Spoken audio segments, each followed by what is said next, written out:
After 12,312 hours of coaching people to help them recover from anxiety, I found that there are 17 words and phrases that induce anxiety. And once you eliminate them from your vocabulary, it is basically virtually impossible to ever feel anxious again. So what I'm going to do today is briefly explain why mastering this is so critical if you're really serious about, not just coping with the anxiety, but truly getting rid of it. And then I'm going to go through the list of 17. I'm basically going to be prioritizing them in no particular order, so there's some heavy hitters later on in the list. I also have 4 quick bonus tools I'm going to give you on at the end to help the implementation of this be super easy. But before I go into the list of 17, what I have to explain first is the reason why these 17 have so much power, and that is due to something that we call the thought cycle. So if you've been with our community for a little while, maybe you've heard me say this before. It's a good one to go over again. If you're brand new, welcome. This will be very, very important for you. So the best way to take note of the thought cycle, whether you're doing it mentally or on paper and pen, is to draw out a box, and then you divide that box into 4 boxes. Okay, and starting with the top left box, you're going to be starting with that one as being box number 1. The top right box is box number 2. The bottom right box is box number 3. Bottom left box is box number 4. So it goes clockwise like that. And what happens, the way that people end up coming into our world, if you're a part of our audience or if you discovered this piece of content somewhere, it's because you're feeling a certain way that you don't want to be feeling, right? Typically you're feeling anxious, frustrated, maybe you're feeling sad from time to time, who knows? But whatever that sort of common feeling you're having, let's just assume it's anxiety. The anxiety is the feeling that you want to change. But in order to change the feeling, what we actually have to do is we have to go one step before that, because if we just try to change the feelings in and of themselves, that doesn't usually go very well. We can use, standard little coping processes like box breathing or meditation or journaling or whatever, and those might temporarily make us feel better, but they're not really going to create a lasting solution. So if we want to get at a lasting solution, we have to really look at what's going on at a deeper level. And the way that we want to explain that is think of what's in box number 2 as being your emotion or your feeling. So anxiety is not the first thing that happens in this cycle, right? The emotion or the feeling that you experience is not the first element in the cycle, it's the second. And what causes our habitual feelings are our thoughts and beliefs, which goes in box number 1. So box number 1 is our thoughts and beliefs. As soon as that thought or belief runs through our mind, it generates a feeling. Every single word is emotionally charged. That's a really important thing to understand. Every single word, every single sentence that you use creates an emotional response inside of your nervous system. It literally changes the biochemistry of what's going on inside of your brain. Certain words, for example, trigger deep feelings of love and romance. Other feelings trigger feelings of anger or resentment, right?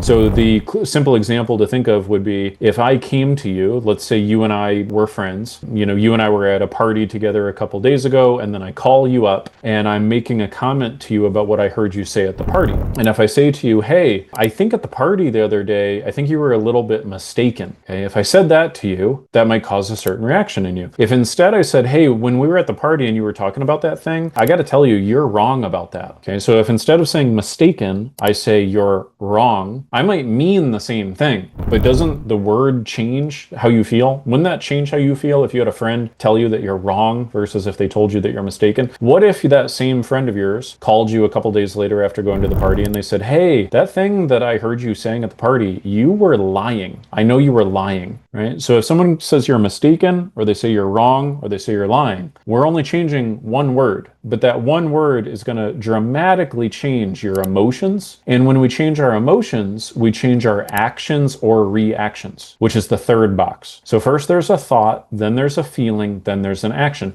So if somebody tells you, hey, you're mistaken, you're going to have a certain feeling to that, like, oh, what do you mean? Maybe you're curious is kind of the feeling that generates. If you're in a curious feeling, you're going to react to them very differently than if they said you're wrong. If they tell you you're wrong, that thought is going to create a feeling of anger, resentment, defensiveness, and that's going to cause you to react maybe a little bit differently, right? You might overreact. If they say, hey, you are lying, they accuse you of lying, now you're definitely going to act differently, certainly than if they said you were mistaken. So this is the cycle that happens. But the thing is, other people's words certainly will affect our emotions, but the person whose words affect us the most are our own.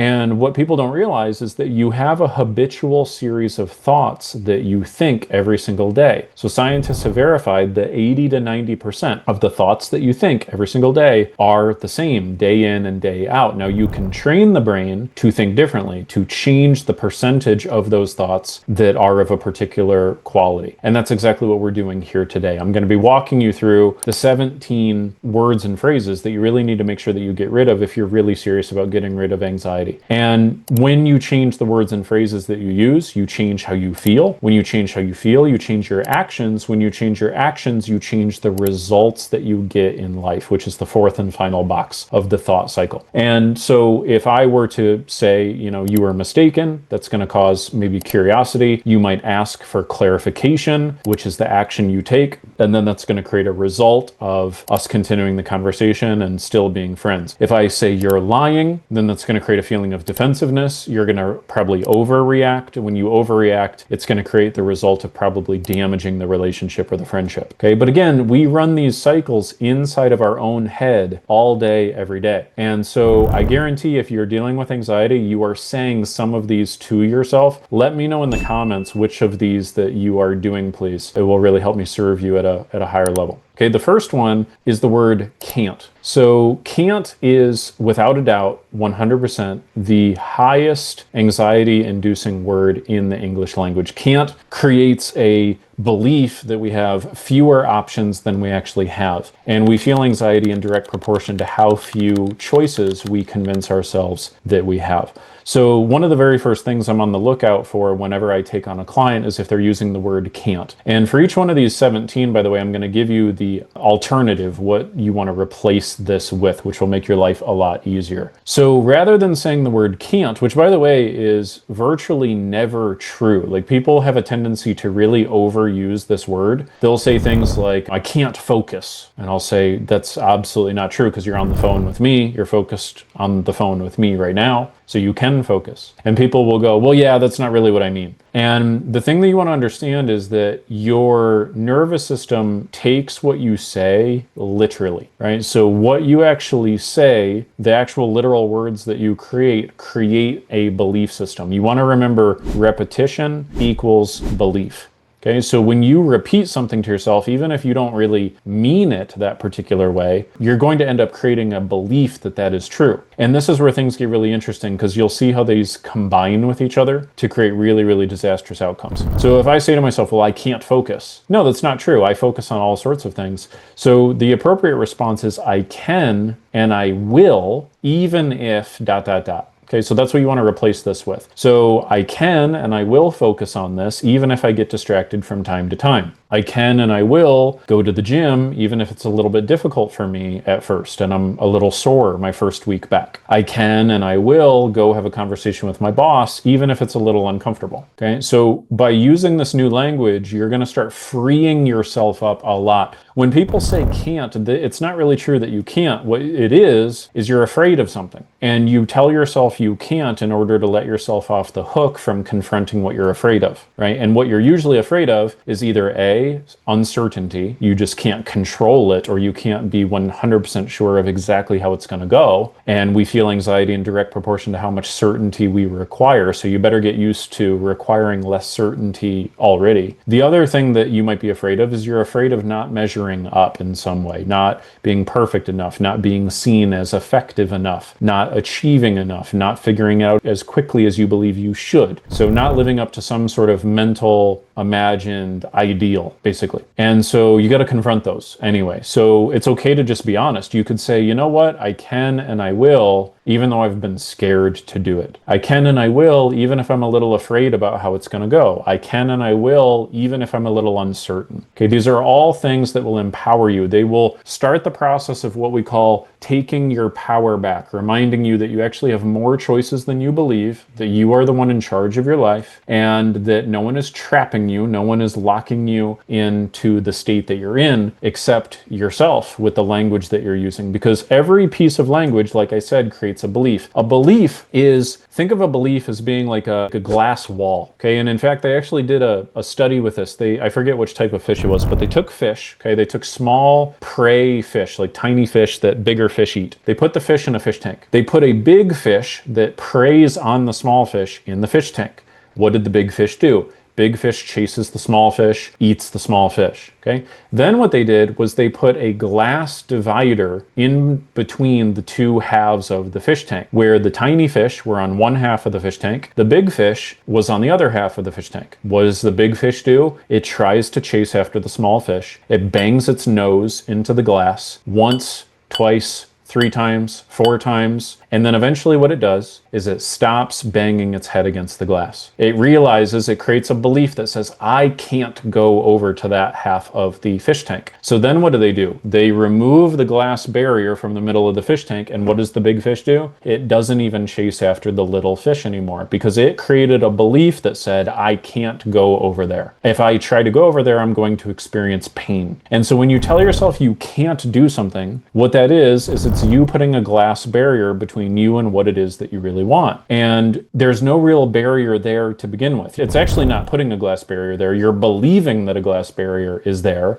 That's not really there. It's just that you're afraid of something. And it's usually uncertainty or not measuring up. So you got to get over that. So that's the number one word we got to get rid of. Get rid of that, replace it with I can and I will. By the way, you want to start using this with anxiety itself. So a lot of people will tell themselves, gosh, I just can't calm down. I can't get rid of my anxiety. I can't cope, whatever. Replace that with, no, I can and I will. I just have some things to figure out. I can and I will. I'm just not super good at it right now. Okay, something like that. Be more honest with yourself. Sometimes when I describe these language changes, they think what I'm saying is that you need to lie to yourself. And what I'm actually saying is the exact opposite. Okay, when you're saying these negative things, you're lying to yourself. When you tell yourself you can't do X or you can't do Y or Z, that's bullshit. You can do it. You might need to do it a little bit differently than somebody else. You might not be very good at it to begin with. It might not be very comfortable, convenient, or easy, but that doesn't mean you can't do it. When you say you can't do it, you're just trying to let yourself off the hook. Because if you tell yourself, well, I can't do it, then you can't really be blamed for not doing it. It's not that you could do it and you didn't do it. It's that you can't do it. This is why people tell themselves can't a lot. It helps reduce guilt. It helps reduce that feeling of, I could be doing more, but I'm not.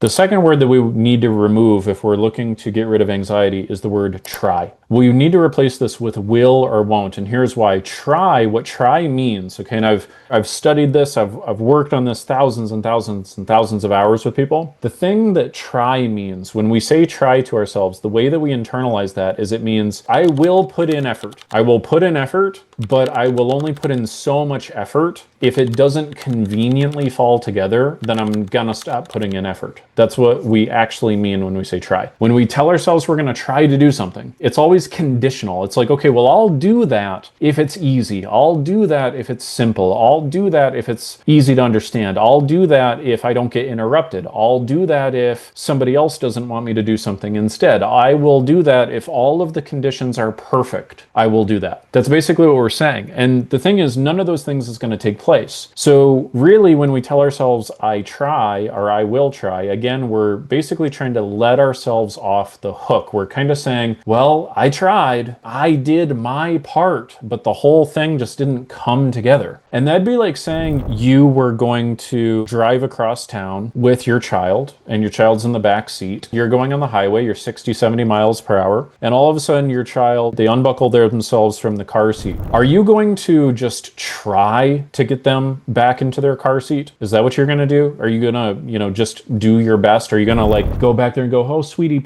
don't do that. Don't touch that. Okay, please buckle it. And then as soon as they continue to unbuckle it again and again and again, are you just going to go, well, I don't know. I mean, I tried. Are you going to be comfortable doing that? No, you're going to do whatever the hell you have to do, right? If you absolutely had to, you might raise your voice with the child. You might not be very proud of yourself for doing that. But if it really comes down to their safety, you're going to make them understand, you do not touch this buckle. Do not do it again, right? You will set a firm boundary because it's a must. It's something that you will do, not something you will try to do. I promise you, when you get rid of the word try and you replace it with these two alternatives, your life is going to change, okay? You want to replace it with either will or won't. Because sometimes when I'm giving people this advice, they go, okay, Ty, so what? Am I supposed to just say I will do everything? Because I'm not going to do everything. I can't do everything. No, you're right. You can't do everything. But what you want to do instead is to just start being decisive. The things that need to happen, decide that they're going to happen. The things that don't really need to happen, decide that they're not going to happen. Rather than telling yourself you're going to try to do 10 things, decide that you're going to do 3 or 4 and decide that you're not going to do 5 or 6, right? So you either say, I will do this or I won't do this. Okay, write this down and really remember this. Definitive words create definitive actions. Definitive actions create definitive results. If you're not following through on something, it's because you're using language that creates a feeling where not following through is just the state of affairs. You want to go back and start changing the language. As you change the language, you'll change the feeling around the activity. As you change the feeling around the activity, you'll change the activity itself. You will start to become a more decisive, more confident, more action-oriented person, and your feelings of overwhelm will drop. Because what ends up happening is people telling themselves, I can't do this, I can't do this, I gotta try, I'll try, I can't. It's like leaving a million open loops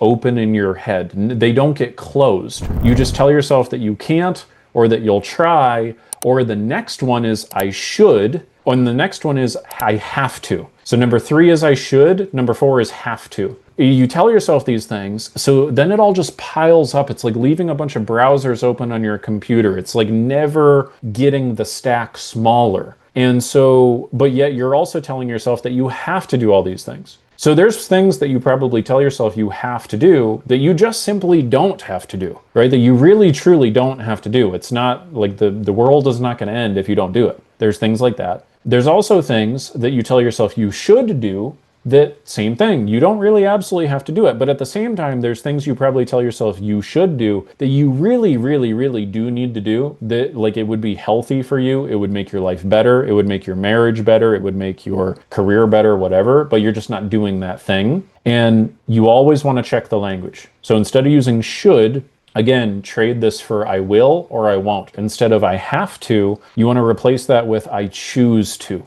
Okay, now again, you can choose to not do something, and that would be fine, but just be definitive, right? I choose to do this, I choose to do that. I had a client recently, she was talking about a neighbor of hers. This neighbor of hers had developed a habit of coming over frequently, asking her for all sorts of favors, and basically the neighbor kind of had taken my client for granted. The neighbor had basically learned that if I go and knock on this person's door, and if I just make a fuss for a long enough period of time, they're going to come over and they're going to do what I want them to do. You know, change my smoke detector or check the leak in my sink or whatever. And my client never set up boundaries. And what my client kept saying to herself is, oh my gosh, I'm going to have to do this with my neighbor, and I'm going to have to do that, and then I'm going to have to do this. It made my client feel like she couldn't even like walk out of her front door, right? And so what I got her to do is to start using the language, I choose to help my neighbor. And what she ended up doing is when she did decide she was going to help her neighbor, she felt much better about it because she realized, like, I can't blame my neighbor for this. I'm choosing whether to help her or not. I've trained my neighbor in how to treat me because I've not established boundaries. And so by her using choose to, it helped to remind her that she was the one in the driver's seat of her own life. She was making the shots. She was calling the shots, right? And what it also did is it enabled my client to realize that she was choosing all of these things, all of these interactions, so she needed to make some new choices. And so she did set up some boundaries. So she started telling her neighbor, like, hey, I will help you do this, but I won't help you do this. Or I can help you between 4 o'clock and 6 o'clock, but I won't be helping you during the middle of the day when I'm working from home. So again, being definitive, okay? This is a key thing you got to learn how to do. Okay, number 5. The number 5 phrase that causes anxiety is the phrase, what if? What you want to understand is that your mind will take whatever you imagine as the literal truth. Whatever your mind imagines is going to take place is what you believe is going to take place. And so this is why when we're using what if, you train your brain to basically create a series of worst case scenarios. When you imagine those worst case scenarios, it's basically like being in a bad dream. You feel that it's real. And so one of the assignments that I'll give to my clients early on is removing this phrase from their vocabulary. And what you replace this with is something that we call positive statements of finality.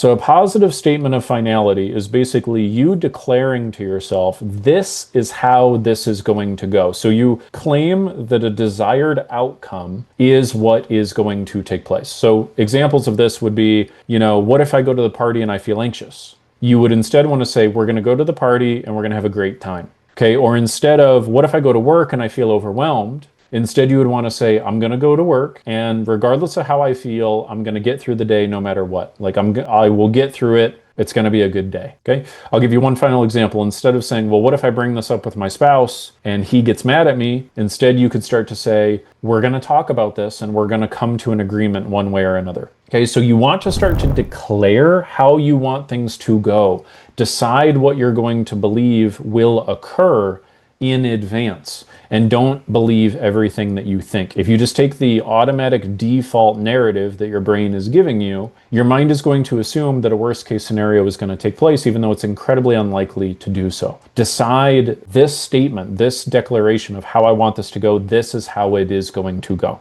Okay. Now, by the way, if you notice the examples I gave you, they're not delusional, right? It's not me saying, I'm going to go to work and I'm going to have 0 tasks and no one's going to bother me and I'm going to be perfectly focused and it's going to be a perfect day, right? So I'm not saying be delusional. I'm not saying say anything unrealistic. I'm saying claim the positive outcome that you want to take place that is realistic and just decide and declare that's how it is going to go.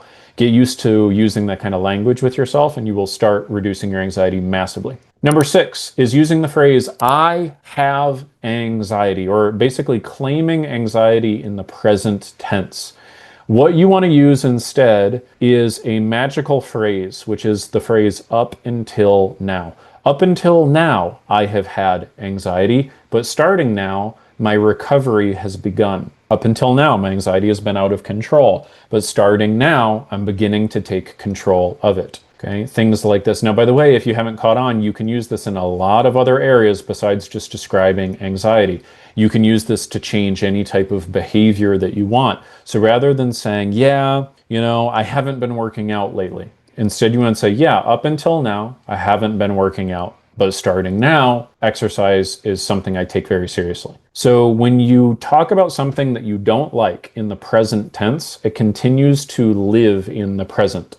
When you start to describe something you don't want to continue to happen in your life in the past tense, it starts to move into the past tense.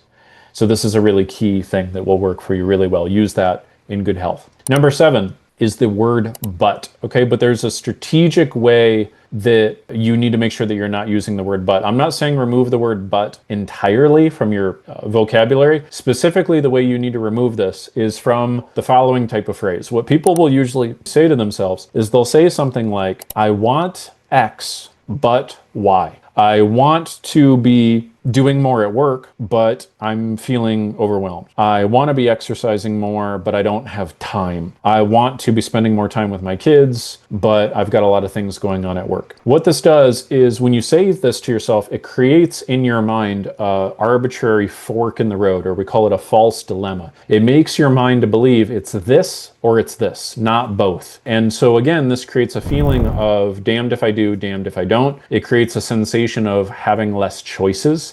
It creates a feeling of I'm not the one in charge. It again does this thing we call giving your power away. And so what we want to replace that with is I want X and Y. So instead of using but, we want to use the word and. Okay, so I want to work out and I have a lot of things going on at work. I want to spend more time with my kids and I'm a little busy with work right now. I want to be working out and I need to make time because I've got other things on my plate. What this does is it creates this imagined fork in the road. It puts them together. It helps you see that there is a viable singular path forward. You just need to get creative. And so again, this is a way of getting rid of that whole can't idea, right? We got to get resourceful. We want to put you in an emotionally resourceful place, which is the opposite of anxiety. Anxiety is the ultimately emotionally unresourceful place where you believe you have few options, few choices, and that you're not the one in charge, which is completely false and completely the opposite of the scenario. It's just that you've come to believe that that's the case. Number 8 is using the word symptom. This is huge with people with health anxiety. If you're dealing with health anxiety, I guarantee you're using the word symptom, and you're using the word symptom incorrectly. What you're doing is you're using the word symptom to describe sensations. And the word sensation is what you need to replace the word symptom with. So this is a big one. What happens a lot of times for people is they've developed anxiety around their health. And as they develop anxiety around their health, they will put themselves in a very anxious state. They'll start maybe having anxiety attacks, panic attacks. As they start doing that, their breathing changes, their heart rate changes, and they might feel flush in the face. They might feel a little dizzy. They might create a headache for themselves. They might start to tense their muscles and cramp up. And any of those various things, they then will describe as a symptom. When you describe something as a symptom, the meaning that your brain takes from that is that there is something medically wrong, as opposed to a sensation. A sensation means your body is in the middle of a transition. It's going from one state to another state, and you're experiencing sensations, which is a good thing, right? If you feel the tips of your fingers, if you breathe the air and you sense breathing the air in, if you notice if your eyes feel a little tired right now, if you notice you're a little uncomfortable sitting in the way that you're sitting, all of those are sensations. If you had zero sensations, you'd be dead. So having zero sensations is not good. Yet people with health anxiety are secretly, subconsciously wanting a scenario where they have zero bodily sensations because they call them symptoms. You have called a symptom, start calling it what it really is, a sensation. And by the way, 99 out of 100 of you folks with health anxiety, you've already gone to the doctors. You've already gone to the ER or the hospital or the doctor multiple times. You've gotten the scans, you've gotten the tests, and they've told you, you're fine. It's just anxiety. And this is what they're trying to tell you. They just don't have the training to be able to coach you through it. You are putting a meaning on sensations in your body that is not the truth of what is actually happening. When you put that meaning on the sensations, it changes how you feel. When it changes how you feel, it changes how you act. When it changes how you act, it changes the results in your life. And it becomes what we call the self-fulfilling prophecy of anxiety. The self-fulfilling prophecy of anxiety is when you declare for yourself that there's a problem when there isn't a problem. But by declaring that there's a problem, now you feel that there is a problem. And now feeling that there is a problem is the problem. And on it goes. So anyway, replace the word symptom with sensation. Number 9, similarly on the health anxiety front, is the word palpitation. I have found that this word is highly misused. Okay, very often people are using the word palpitation when really what's happening is they're just noticing that their heart is beating. Heart palpitation is a regular heartbeat. So if your heart is beating fast, that is normal. Did you know that there's something called HRV, heart rate variance? Your heart is supposed to have a varied heartbeat.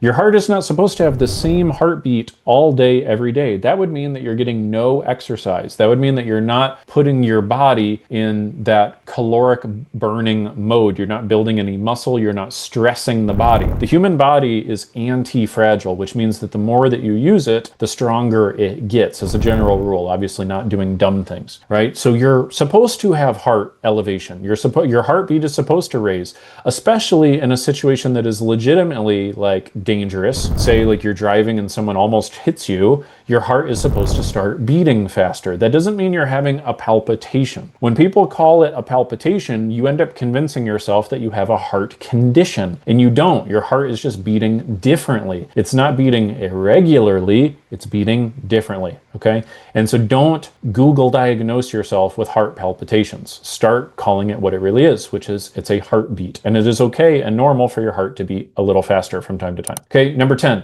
Number 10 thing we got to remove from your vocabulary is what we call identity statements. Okay, so the classic example of this would be claiming I am a perfectionist. I am a people pleaser, things like this. I have no boundaries, okay, things like that. When you say something like I am a perfectionist, you're defining your entire identity with this characteristic, which is not true. That'd be like saying nothing in my life is going correctly. That's a generalization. When you say I am a perfectionist, you're generalizing your entire identity. What you want to say instead is up until now, I have had perfectionism tendencies. Up until now, I have had tendencies towards people pleasing. But starting now, I'm learning to set boundaries for myself, etc. You kind of get the point of where I'm going. And people will even say things like, I'm a crazy person, or I'm never able to focus. I'm totally disorganized. Okay. Don't say things like that. That's an identity statement. It's a very, very limiting belief. Instead, you would just want to say, up until now, I've been a little disorganized. Up until now, whatever, you get the idea. Just fill in the blank. Okay. The next one that we want to use is getting rid of the word hard. So this is one of the big ones that I see with people, and very often the people who say I can't do XYZ, they very often use the word hard a lot. So very often the words can't, try, and hard all go together very often with people. And these are people who don't follow through. They feel overwhelmed. They then go and distract themselves and do things that are not very fulfilling and rewarding. So what you want to do is you want to replace the word hard with the word new, because that's really what you mean when you say something is hard. Something that you call hard is really just new to you. But when you call it hard, you put it in a bucket in your brain with a label of things called hard. And there's all sorts of things in that bucket that you call hard, like climbing a mountain or breathing underwater or whatever, right? Like those really, really difficult, hard things. And you'll end up saying that to yourself about, just staying focused. Like staying focused is really hard. No, it's not. It's new to you. Staying focused is new to you. There was a time in your life. Remember when you were like 5 or 6 years old and when you were learning how to tie your shoes? Really think back to when you were learning how to tie your shoes. Do you remember how freaking impossible that felt? How hard that felt at the time? But is tying your shoes really hard? No, it was just that it was new to you, right? It was just new to you. And now you don't even think about it. And it's totally automatic. And that's what all of these things will be, by the way. Changing any of these words, changing any of these phrases, it might feel hard to you, but it's really just that it's new to you. And what that means is your brain is used to going left, and you now need to get it used to going right. But that's the whole point. If we just go, oh, well, getting my brain to go right and think positive is hard, I just can't do it, then great, congratulations. You just guaranteed yourself a whole life of negativity. Go ahead and tell yourself you can't do this and prove yourself right. You'll play that stupid game and you'll win that stupid prize. Instead, what you got to do is say, no, this is just new to me. If you start using that phrase, it'll open up a whole wide world to you. You can use this about anything, like dating. People say this, like dating is hard. No, it's not. Dating is just new to you. That's what it is. You're just not accustomed to it. You're not used to it. That's all. All right, let's move on. Number 12. We're going into a section now. 12 through 17 are all examples of what we call universal language. Universal language is the following examples. I'm going to run through these quickly. Number 12 is using the word always. Like if you were to say, I'm always under the gun at work. No, you're not. You're not under a gun at all. No one's holding a gun to your head, period. And even if you do have a lot of pressure, you don't have a lot of pressure at work all the time, every single moment of every single day of work forever, right? It's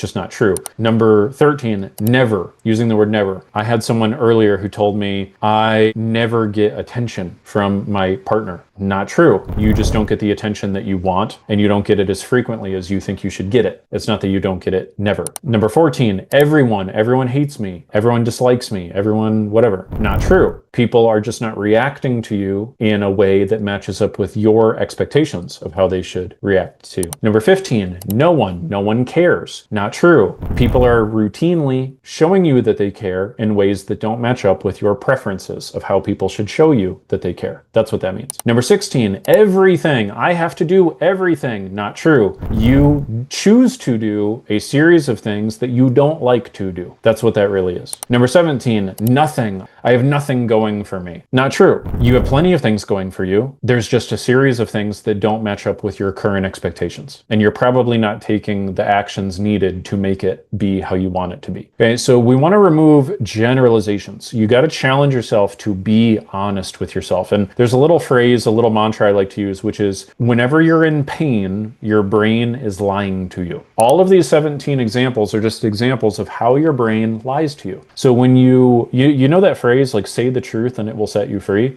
This is kind of what we're talking about. Like change the default negative meanings that your brain is defaulting to. Challenge yourself to say the truth. Be honest. Take responsibility. These are the things that will bring your power back into your life. And those are the things that will remove anxiety. Now I'm going to give you 4 bonus tools real quick. because words in and of themselves will change how you feel. However, there are 4 additional factors that will take what I've shared with you and put it on steroids in a good way. So there are 4 what we call auditory submodalities. I know that sounds complicated. Don't get confused. Here's what that really means. There's 4 things that will affect what you believe in terms of your dialogue with yourself beyond the words that you say. So there's been studies done that have found that the majority of communication is actually nonverbal, right, between 2 human beings. And I really believe that the majority of communication with yourself is also nonverbal, as in it is not the words that you choose, it's other things beyond the words that you say. So the very first one of these is volume. So for example, if I were to say to myself, I can't do this, I can't do this, versus if I say, I can't do this, those 2 things mean different things, don't they? Same exact words, different meaning because of the volume. So very often, volume is an amplifier, both of positive words and negative words. So if you're saying to yourself, for example, well, you know, what if I go to the party? What if I go to the party and I see Lauren and we have a disagreement? Okay, that's going to mean something different than, well, what if I go to the party and I see Lauren and we have a disagreement? A very different meaning. The anxiety level between those 2 volumes of how you speak to yourself could be the difference between like 2 out of 10 versus 10 out of 10. And it very often is. So one of the things that you can do is start to train yourself to use lower volume on the negative stuff, higher volume on the positive stuff. And what I train my clients to do is this works all the time, it works very well, is I'll have them take a negative thing that they're saying to themselves. I have them close their eyes. I have them say that thing to themselves with high volume. I then have them imagine an imaginary volume knob out in front of them. I have them grab the imaginary volume knob and turn the volume down, and it helps them learn to bring the volume down. And by doing that, they can very often reduce their anxiety levels from, again, like 8 or 9 out of 10 down to 2 or 3. It will drop quite substantially. So play around with volume. The next one is tonality. Different tone creates different meaning. Okay, so like imagine if you have a spouse, and if you don't have a spouse, just imagine you have a spouse. You say to them, hey, honey, I love you. And imagine they say to you, I love you too. Okay, imagine they say that, versus if they say, I love you too. I love you so much. Right? If they said that second version, it means a whole lot more than the first version of, yeah, I love you. I love you too.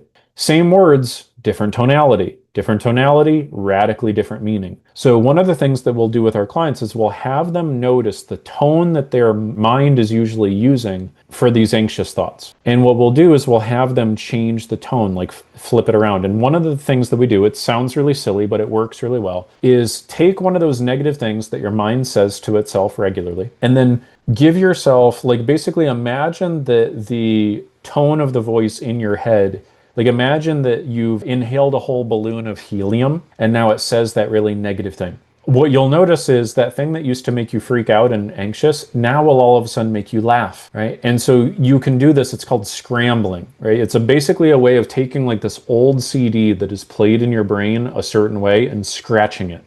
So now it doesn't play the same way anymore. It's a really powerful thing. So change the tonality, you'll change the meaning. Same thing with confidence. Okay, a lot of you guys who are feeling anxious, you want to start feeling confidence. So one of the things that we'll do is we'll use one of those positive statements of finality, like, I'm going to go to the party and I'm going to have a good time. But if you use different tonality, it creates a different meaning. So very often I'll ascribe this to clients. I'll tell them, hey, start using these phrases with yourself. And so then what they'll do is they'll say, okay, I'm going to go to the party, I'm going to have a good time. I'm going to go to the party, I'm going to have a good time. Right? So they're using anxious tonality, but confident words. So then I'll say, no. Say it like it's just totally matter of fact. I'm going to go to the party, I'm going to have a great time. Of course I'm going to go to the party and have a great time. And as they change the tonality, it changes the confidence level, right? And as anxiety wanes, confidence fills in the gap. So the anxiety will automatically go away as you start to use confidence tonality. So just in the same way that there is anxiety vocabulary, there is confidence vocabulary, which is pretty cool. The next bonus one is speed. Okay, so very often by speeding up the words or slowing the words down, you change the meaning. So for example, if I went to somebody, let's say I was talking to an employee and I said, hey, I just want to let you know, by the way, you're doing a really good job. If I say that versus if I say, hey, I really want you to know you are doing a really great job. I need you to know that.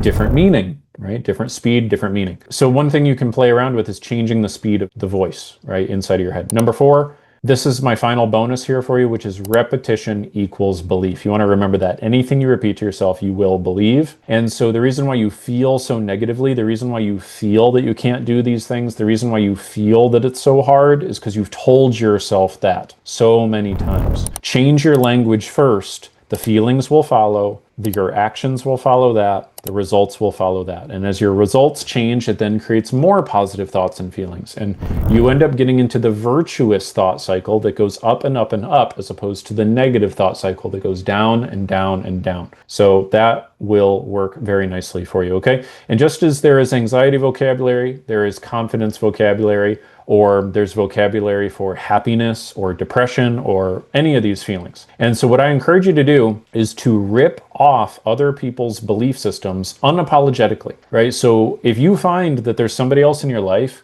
who has a lot more confidence and a lot less anxiety, I guarantee you they talk to themselves very differently than you talk to yourself. So you want to model the people whom you want to be like. It's as simple as that. Anyway, hope this is really valuable to you. Let me know in the comments which of these you're doing. Also, I have a couple slots on my calendar over the course of the next couple of days where I can do a free session with you to help you identify very strategic, specific changes in your language that you can start to use that will apply to your direct life. So we can take these general ideas and really customize it. Make sure that you learn like 3, maybe 4 like key things that you can start to use. And I'll help you map out your thought cycle for yourself. If you're joining us on our podcast or YouTube, just go ahead and go to mentalhealthcoaching.com and book your free session. There's no strings attached. There's no cost. There's no pitch or anything like that. It's just me helping you, treating you like a client for half an hour. So go ahead and do that now. Take care for now. See ya. Bye.